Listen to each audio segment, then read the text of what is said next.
రేవంత్ రెడ్డి ఉస్మానియా యూనివర్సిటీకి వెళ్తున్నారు. ఈ నేపథ్యంలో నిరుద్యోగులకు ఏమైనా శుభవార్త చెప్తారేమో అనే ఆశతో ఉన్నారు వారంతా. మరి 21న ఏం జరగబోతోంది?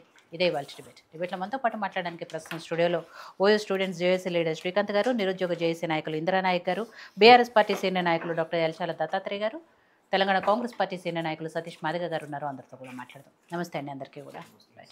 సో ఇందిరానాయక్ గారు, నిరుద్యోగుల సమస్యల గురించి చాలాసార్లు మనం మాట్లాడాము. ప్రభుత్వం తరపున ఇలాంటి వాళ్ళందరూ కూడా వెళ్ళి రిప్రజెంటేషన్ ఇచ్చారు. ఏదైతే 2 లక్షల ఉద్యోగాలు సంవత్సరానికి ఇస్తామన్నారో వాళ్ళ హామీ నిలబెట్టుకోలేదు. ఇప్పటికైనా నోటిఫికేషన్లు వేయండి అని పలుమార్లు వాళ్ళందరికీ కూడా మీరు చెప్పిన సందర్భంలో గవర్నమెంట్ త్వరలో అంటోంది తప్ప ఎప్పుడు అనేది చెప్పట్లేదు అనేది మీరంతా కూడా అసంతృప్తితో ఉన్నారు. సో ఎట్టకేలకు 20 ఏళ్ల తర్వాత దాదాపు ఉస్మానియా యూనివర్సిటీలో ఒక ముఖ్యమంత్రి అడుగు పెట్టబోతున్నారు. ఇప్పటి ముఖ్యమంత్రి రేవంత్ రెడ్డి గారు రాబోతున్నారు కాబట్టి 21వ తారీఖున మీ తరపున నిరుద్యోగులందరి తరపున ఆయనకి ఏమైనా రిప్రజెంటేషన్ ఇవ్వబోతున్నారు? ఎందుకంటే ఇప్పటివరకు ఆయన మీరు డైరెక్ట్గా కలిసింది లేదు. డిప్యూటీ సీఎంని కలిశారు, మిగతా మంత్రుల్ని కలిశారు, అధికారులను కలిశారు, కానీ డైరెక్ట్గా ఇప్పటివరకు ఎప్పుడు ముఖ్యమంత్రిని కలవలేదు. కాబట్టి ఆయనే ఉస్మానియా యూనివర్సిటీకి వస్తున్నారు కాబట్టి అక్కడ ఆయన మీరు కలిసే అవకాశాలు ఉన్నాయా? లేదా మీ తరపున ఆయనకి ఏమైనా వినతి పత్రాలు ఏమైనా ఇవ్వబోతున్నారా? ఆ రోజు ఏమైనా ప్లాన్ చేసుకున్నారా ఏంటి? నమస్తే మేడం. యాక్చువల్లీ ఏదైతుందో రేవంత్ రెడ్డి గారు 21 తారీఖున ఓయూ రావడం శుభ పరిణామం. సరే, గత ప్రభుత్వంలో కేసీఆర్ గారు రాలేదు 10 ఏళ్ల కాలంలో, రేవంత్ రెడ్డి రావడం చాలా మంచి విషయం.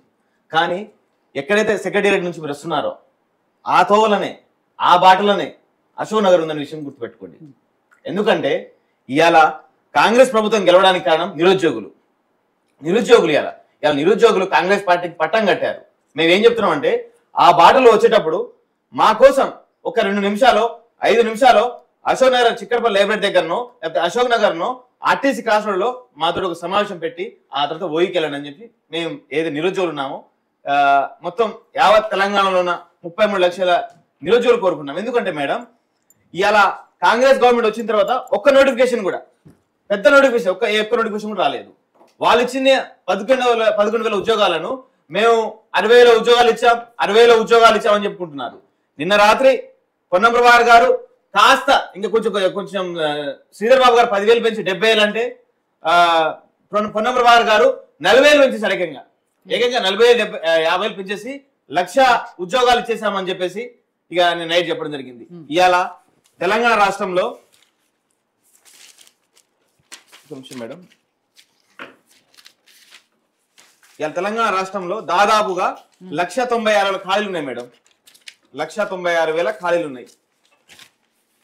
ఇగో ఇవి విద్యాశాఖలో 60,000, ఆరోగ్య శాఖలో 25,000, పోలీస్ శాఖలో 20,000, రవాణా శాఖలో 10,000, రెవెన్యూ శాఖలో 8,000, పంచాయతీరాజ్ మున్సిపల్ 12,000, ఫారెస్ట్ శాఖలో 3,000, ఇంజనీరింగ్ టెక్నికల్ లో 10,000, ఇక లైబ్రరీ కల్చరల్ యాక్టివిటీస్ కింద దాదాపుగా 1,70,000 నుంచి 1,90,000 ఉద్యోగాలు ఖాళీలు ఉన్నాయి. ఈ ఖాళీలు ఎప్పటి భర్తీ చేస్తారు, ఏ టైంలో భర్తీ చేస్తారు?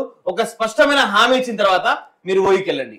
ఎందుకంటే ఇవాళ మిమ్మల్ని గెలిపించిన తర్వాత మాకు అసలు ఎటువంటి ఉపయోగం లేదు నిరుద్యోగుల తరపు నుంచి.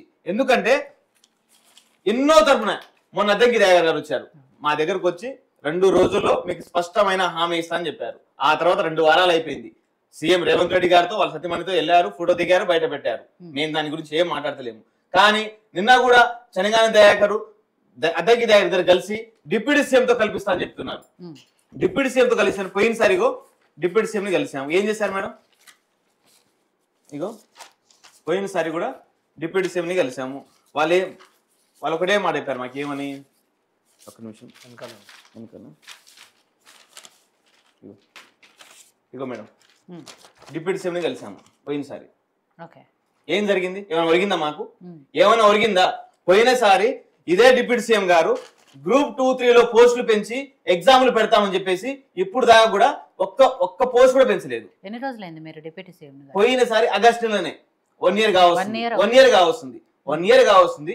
ఒక్క నోటిఫికేషన్ కూడా ఒక్క ఉద్యోగం కూడా పెంచలేదు. ఇలా కల్లిబొల్లి మాట అన్ని చెప్తున్నారు. ఇలా నిరుద్యోగులు పెయిడ్ ఆర్టిస్ట్ అని, ఇలా నిరుద్యోగులు బీఆర్ఎస్ పార్టీతో సంబంధం ఉందని చెప్పేసి మాట్లాడుతున్నారు. మీకు సిగ్గు శరం మానవత్వం ఉంటే ఒక్కసారి అశోక్ నగర్కి వచ్చి చూడండి. మా బతుకులు ఎట్లున్నాయంటే మేడం, ఇలా మా తల్లిదండ్రులు ఎంతో కష్టపడి నా కొడుకు జాబ్ వస్తే ఇలా మా ఉన్న కష్టాలన్నీ తీరుతాయని చెప్పేసి ఇలా 1000 కళ్ళతో చూస్తున్న కాలంలో ఇలా ఒక్క నోటిఫికేషన్ కూడా ఇవ్వాలని పరిస్థితి. ఇలా వీళ్ళందరూ మా గురించి మాట్లాడే పరిస్థితులు ఉన్నాయి. కాబట్టి మేము ఒకే చెప్తున్నాం రేవంత్ రెడ్డి గారికి, రండి మంచిదే, కానీ నిరుద్యోగుల మీద మీరైతే గెలిచారు, అశోక్ గారికి వచ్చి మా బాధ గాథ విన్న తర్వాత మాత్రం ఊహికెళ్ళని చెప్తున్నాం. సో శ్రీకాంత్ గారు, మీరు కూడా గతంలో ఓయూ నుంచే స్టూడెంట్గా ఉన్నారు.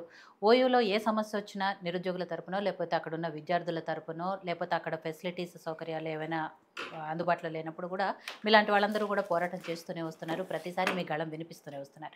ఇప్పుడు నిరుద్యోగుల విషయంలో కూడా మీరు చాలా మాట్లాడారు. ఇప్పుడు రేవంత్ రెడ్డి రాబోతున్న